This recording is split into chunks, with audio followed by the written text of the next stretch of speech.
Last year, I read a book called The Art of Memory, and one of the best quotes I ran across in this gigantic tome, which I did not finish, but it was a piece by Cicero, and he talks about that memory is a firm perception in the soul of both things and words.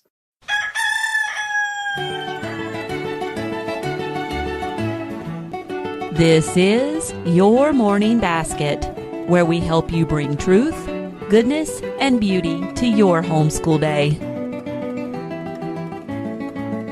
Hi there, and welcome to episode 113 of the Your Morning Basket podcast. I'm Pam Barnhill, your host, and I'm so happy that you're joining me here today.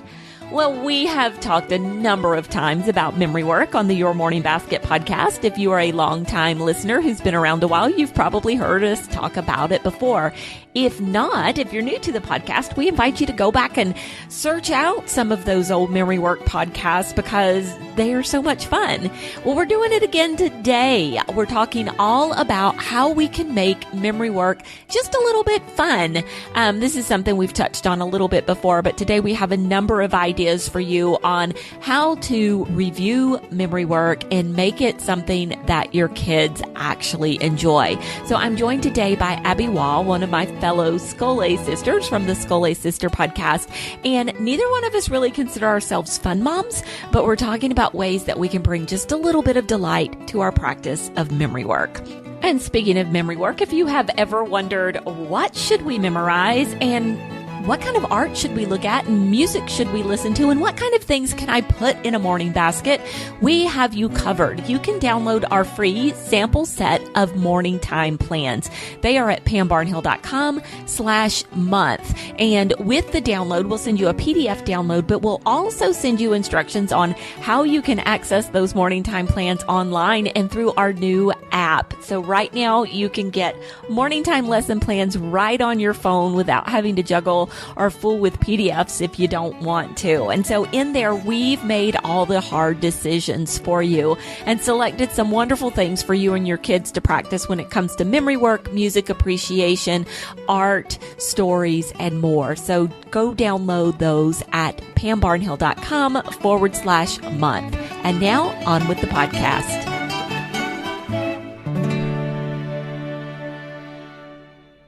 Abby Wahl is a homeschooling mother of 5 who range in age from 12 to 17. She's been married to her husband, Matt, for 18 years.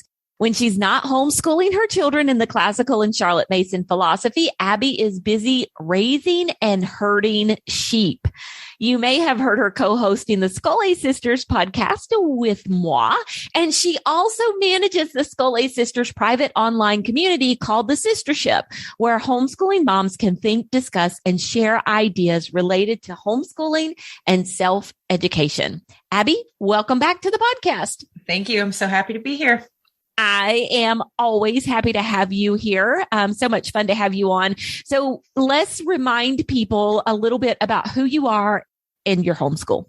Sure. So I have 4 boys and 1 girl, and I'm going to be graduating one this year. So my workload has decreased whatever, and increased because everybody gets older and needs more. So I have twin 12-year-olds.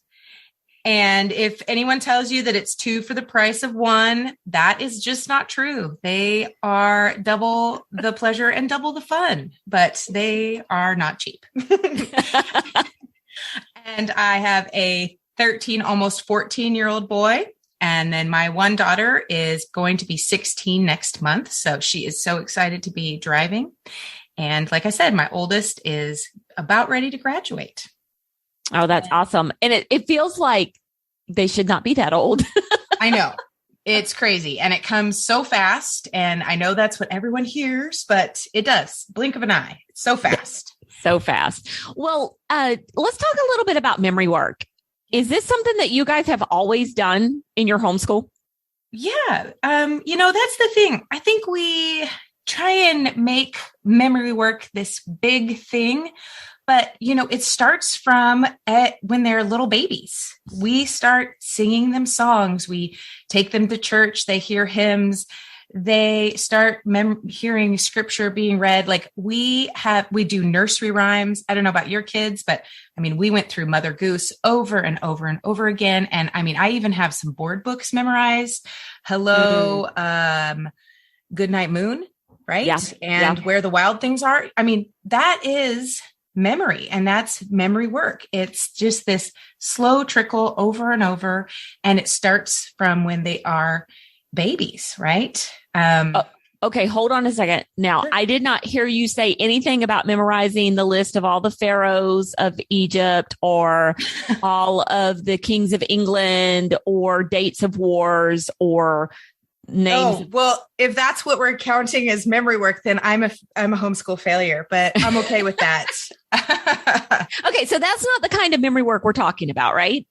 I mean, those are really interesting things. And I think that there are places for memorizing important dates and memorizing, genealogies and those things. But the memory that I love and the memory work that I think about is, last year I read a book called The Art of Memory. And one of the best quotes I ran across in this gigantic tome, which I did not finish, but it was a piece by Cicero. And he talks about that memory is a firm perception in the soul of both things and words. And I think that is just such a beautiful thought about memory. It's these things that are in our souls that we have forever, right? We listened to our moms singing to us lullabies. We listen to our moms reading us stories. We listen to our moms teaching us nursery rhymes. 1, 2, buckle my shoe, right? These are the things that are those firm perceptions in the soul. Yeah. And, we're not going to lie to you here. Abby and I did a whole workshop along with the other Scholé sisters last year. It is available in the Scholé Sisters shop. And I do highly recommend it if memory work is something that you are really wondering about, because it's a great apologetic for why do memory work in your homeschool. And I think Abby has hit upon something here so much, is like the things that we memorize really, really can and do speak to and shape who we are as people in our souls and everything about us, our virtue, so many of the things about us. So do check that out. And I'll mention it again before we're done, just to remind you to go check that out, because I want to spend most of our time today not talking so much about why we should memorize, but some of the fun ways to do it. So when you do memory work now, so you mentioned that when your kids were little, you did a lot of nursery rhymes and singing songs and things of that nature. So now that your kids are all over 12, I have a feeling that you're not going through a whole lot of Mother Goose at this point. No. So how are you working memory work into your day? How much memory work does your family kind of go through on a daily basis? Well, depending on the day. Some days we have busier days, so it's shorter, but we have our, morning basket, our morning time that we spend time on reading the Bible, singing a hymn, and then we always go over some of our memory work. Now, we have a big binder full with plastic covered sheets with everything from poetry and Shakespeare to states and capitals, to continents, to presidents. And the last few years, we have been working through the Citizenship Test, which people who want to become naturalized citizens, they have to take this test and they have to answer these things correctly. And that has been just a fabulous way to learn about our government and our own representatives and congressmen in our own state. We had to look some things up. So we are everything from poetry and music to civics and certain dates. But yeah, those are all types of things that we have in our morning time binder. Okay, that is so cool, because it was not too long ago that my daughter asked me about the citizenship test and about the process for naturalization for citizens. And I just kind of in an offhanded way said, they do have to take a test. They have to have all of this knowledge. And she's, and I kind of alluded to the fact that there are probably a lot of us myself included probably, who couldn't answer all of the questions on that test. And she said, we should add this to our morning time. Oh, that's great. And I had totally forgotten about it. So I'm making myself a note now. Good. Yeah. Because you're right. There's 100 questions and it covers all branches of the government. And it's just a great broad overview. And then it has some specific things that, we looked up for our own personal state. But it has been a really great thing for us to just know these things and to have quick answers. It's a lot like catechism. And we also memorize catechism in our morning time as well. I think that is so important for kids to be able to answer questions of faith and have, it just pop into their mind, right? We're called to have a ready answer. Yeah, to have that quick answer.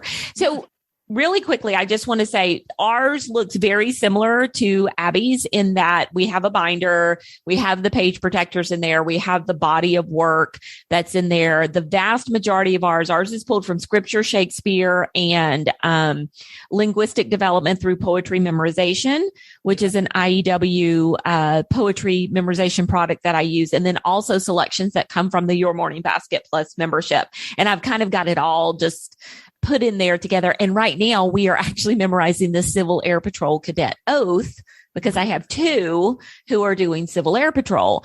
And so we spend just a few minutes every day working on our newest selection and then going back and reviewing, anywhere from 1 to 3 previous selections in our kind of review pile.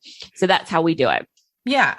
There's some days where I do more review just because my children actually really delight in going back over the things that they learned years ago. One of the things we do IEWs, the poetry and linguistic development too. And I actually bought the CDs. And so I have one of those in my car. And when we have a longer trip, I just pop it in and I still have a CD player in my car. I know I'm old I school. do too. But it's great because we can just listen to it and then we move on. And sometimes, my kids are fighting over what to listen to. And so this just ends it. And sometimes they'll be like, oh, I don't want to do this. But always at the end of it, they're mouthing along or making funny faces to it, and it works. The other one I loved when my kids were younger was Susan Wise Bauer's First Language Lessons. Yeah. And it has some great poetry and, like The Caterpillar by Christina G. Rossetti. I mean, my kids know all of these things. So even though they might be a little bit, quote unquote, babyish, they still say it loud and proud, like we practiced and that. So we still review things often. I love it. Okay. So I want to bring something up. You mentioned like states and capitals and the citizenship test and things like that. Now, how do you bring context to what you're memorizing? So you're just not doing the whole drill and kill out of context thing. Yeah, well, sometimes it's things that my children actually bring to me. Like we are doing a grammar program and we love Mad Libs, but everyone was having a hard time remembering, what an adverb was and all of these things. So they have asked me to bring that into morning time so that we can start memorizing those things. So that way, when it comes up in our grammar text and in Mad Libs, they have it. The things like states and capitals. When we started doing our citizenship test, we had guesses of how many states there were. It's kind of one of those things that you don't know until you don't know. And I said, well, there's 50 states and each of them have a capital, and they kind of were on board with, well, we should memorize some of those. And we have people in those, we have friends and things like that in different states. And so it's always fun to do map work. And that's just one of the ways. So we do map work in our geography lessons. So states and capitals was just one of those things that just naturally seemed to fit. Okay. So these are like a lot of interests that your kids are having and bringing to you and wanting to learn for themselves. And that helps provide some of the context there for what you're doing. Okay. So let's talk about how to do memory work in a way that is not boring. And I'm going to caveat this conversation as we begin this conversation and start talking about some of the ideas that Abby and I are going to give you. It's been a long time since we've done anything other than just recite. It's probably been a good 2 or 3 years since my kids are just happy to just be lumps on the couch in the morning and say the memory work.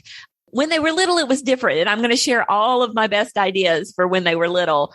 But I do just want to clear the air that there's nothing wrong with just repeating the memory work, right? Yeah, I agree.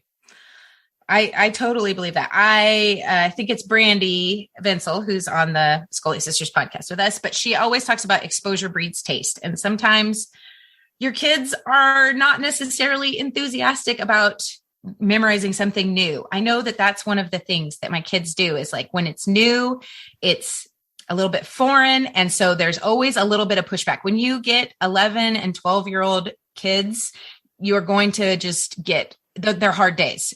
There's going to be pushback and a lot of, why do I have to do this? So persevere, mamas. And it gets easier every time you go over it. Yeah, it really, really does.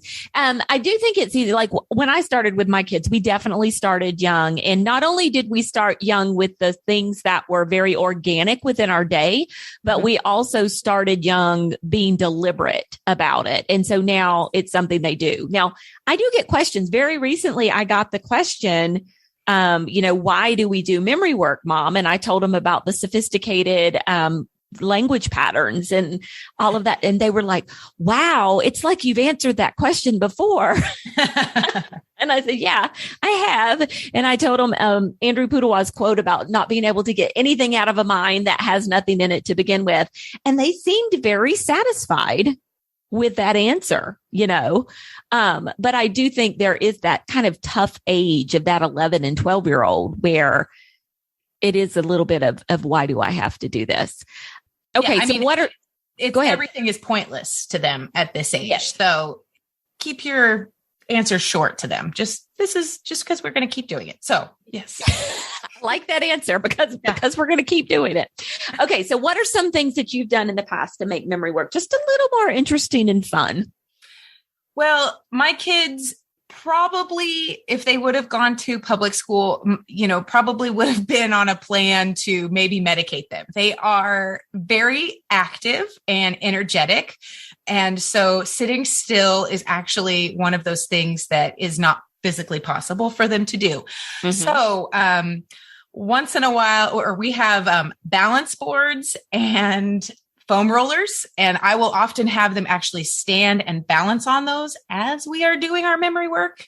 And that actually is great for, their physical strength, and it gives them a little bit of a challenge.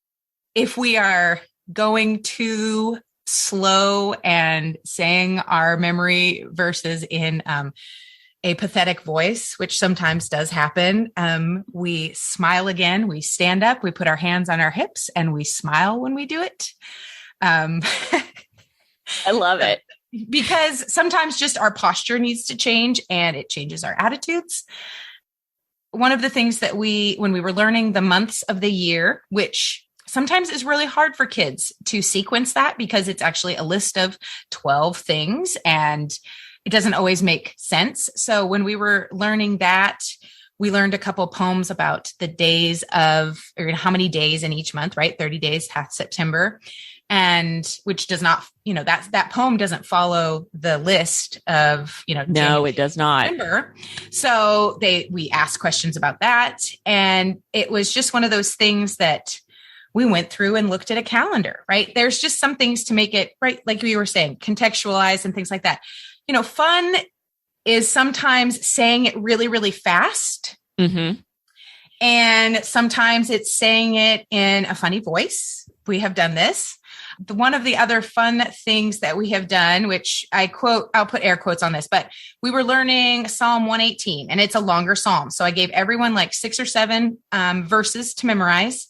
And then we would go around and say our parts. And then I would challenge them and say, okay, now who can say someone else's part? Because when we had gone over it so many times and each person had gone over their parts, naturally they picked up the other parts. And so when we were able to switch it up and they were able to do that, that was kind of a fun thing for them. They're like, see, I knew that too, Mom. And yeah, sometimes I just will throw down the challenge like, well, can you say this one without my help? I don't know. I don't think you can. And they're like, well, let me just show you then. And so I have a lot of boy energy and competitive stuff. So this has been helpful for us. Okay. So many great points to unpack here. First of all, we had a mini Tramp in our schoolroom for the longest time. So you were talking about the foam rollers and the balance boards. Like if I had somebody who needed it, I would totally stick them over there and let them get on the mini Tramp. And I think it's important to note that when we talk about doing memory work, as part of a larger morning time, one of the things that we always say about doing a morning basket with your kids is there's never the expectation that they should be sitting there on their hands or with their hands neatly folded in their lap, not moving at all. There's typically a lot of movement and kids are doing things. I mean, my kids always have been. Yep. Do your kids do things with their hands in morning time? Yeah. The only time that I don't we do have a few, we can't bring toys because that was just chaotic, but we can always draw and we can sometimes we would have little polymer clay and they would work on things. And when they were younger, they did have small toys, when they weren't quite old enough to, fully participate. But one of the things is the only time I'm really ever strict about this is when we are reading God's word and when we are singing a hymn, right? Yeah. But that is out of a personal preference of reverence. And I think that it needed to be treated seriously. But otherwise, if people are sitting upside down on the couch and they are not disturbing their siblings sitting next to them, then, you have to pick those battles. So. Yeah. Yeah. And it took a few years, but my kids know prayer time, this is when you're not eating. You don't have your mouth full. You're being quiet, not interjecting every little thought and, not doing other things with your hands. And it's really good now because they've got to the age where they're like, well, I'm going to go get this, or I'm going to do this, but it'll be after prayer. So, it's gotten good. Okay. So funny voices is also a tool that we have used through the years. And I actually I'll stick them in the show notes for this episode of the podcast. I actually have some funny voice cards that you can download. And so we would play a game with these cards. So there's recite it in an opera voice, recite it like a cowboy, recite it in a volcano voice, which is where you start really, really low and you get a lot loud. I'm not going to get too loud, but you get a lot louder. Recite it like a robot. Did I say opera singer? Yeah. That one's so popular. Recite it like the Queen of England. And so, I would put all of these cards in a little stack and the kids would pull one of them out. And then, we would all have to recite it like that. And so that was something they absolutely loved. That was a fun way to practice memory work when they were younger. One thing my kids have requested is my oldest likes to write poetry. And sometimes it's very, very funny. And so they actually asked for that to be included in their recitation. So they are memorizing some of their brother's that's awesome. Funny poetry that he has written over the years. Oh, I love it. That is so, so cool. Okay. So have you ever played games with any of your memory work? Yeah, we've done some things like that. Like I said, the competition one is good. We've also done where I point to a kid and they say the next line. And that seems to be kind of the games where, I've also used, a dice to throw out their number and they have to say the memory work. And that's just kind of a fun way to bring it in. And I include myself in this. So cause since there's, my 5 students and myself, then we will take turns, saying whatever we're working on. So, yeah, I love that. And we have a runner in our schoolroom, one of those long, narrow rugs. Yes. That usually in a hallway or something like that. So we had one in our schoolroom and I would get a laundry basket and put it at one end of the runner. And then you would have to stand at the other end of the runner. And if you could say the piece of memory work correctly, then you actually got to throw the socks toward the basket. And if you got it in, then you got a point. So That's great. Unfortunately for some of my kids, like basketball was never their strong suit. So they would like nail the memory work and totally miss getting the socks in the basket. So that was one of the things that we did. And then we played another game that was a variation of hot and cold, which was a lot of fun. So we would take like a small stuffed animal or something, and one kid would leave the room. And while they were out of the room, we would hide it. And then when they came back, we would just recite the memory work over and over. If they got close to where the stuffed animal was hidden, we would recite louder. And if they got further away, we would recite softer. And yeah, they loved doing that. And what was really cool about it was sometimes you would have to say something over and over and over again, 5 to 10 times before the person actually found the whatever it was they were looking for. So you got a lot of practice in. Okay, so we've talked about some really fun ideas here for how to review memory work as a family. What if you're the kind of person and you don't consider yourself to be a particularly fun mom?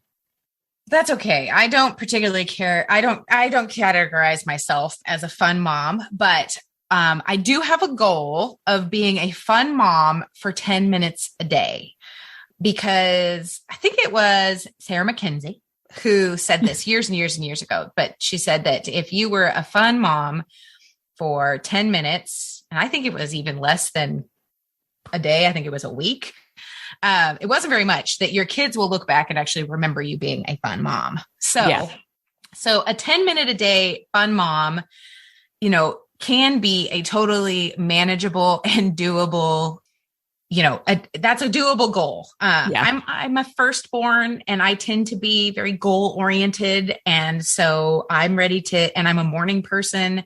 And right now I have a house full of teenagers who are allergic to mornings. So, I have to wait on my fun mom time until later in the afternoon, but this can be, playing a game. So our family's favorite game, or my favorite game, is cribbage. And actually it's a great game if you want to teach your children to add up to 31 is kind of the goal. So if you've never played cribbage, please find someone who knows how to play, because you either don't know about cribbage or you love it. There is no other option. So I love that. I love it. Okay. So I really like this idea of, I've told this to people before too, like being a fun mom doesn't necessarily always mean you have to be a spontaneous mom. No, you could actually take some of the ideas that we've mentioned today and talked about today and write them down, or take some other ideas that you might find somewhere else for reciting and reviewing memory work, and, kind of have your fun mom list and say, hey, on Tuesdays and Thursdays, we have more time in morning time. I'm going to actually do something from the fun mom list. Your kids have no idea that you're not being spontaneous. That's right. Yeah. So I think I'm with Abby. I like that idea of just doing 10 minutes a day and letting it go from there. Do your kids ever review memory work without you? I mean, that's the thing. They do, and they don't even realize it. Sometimes somebody will say something and that they say a poem that we've memorized. When Christmas time comes around, actually singing Christmas songs and carols, right? They're reviewing that music and things like that. We have also, like I said, one of my kids really wanted to know the parts of speech. And so he asked me to personally print off a list with some definitions and an example.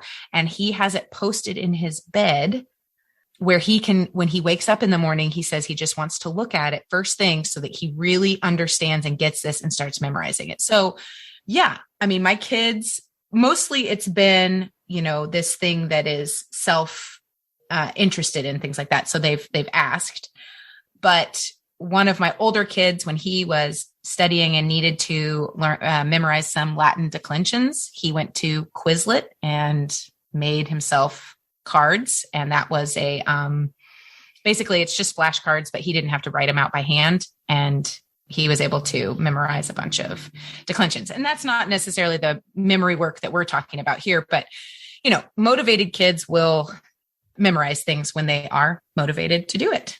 Yeah. Yeah. When they find a need to. And those are all really great tips for different ways that they can do that without you. You're not having to drive that train.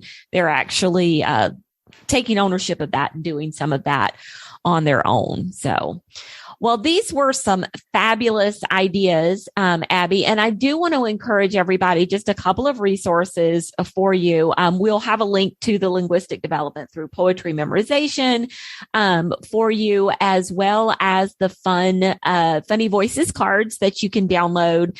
And then also do go check out the Homeschool Essentials Memory. That was the 2021 School Aid Sisters Retreat.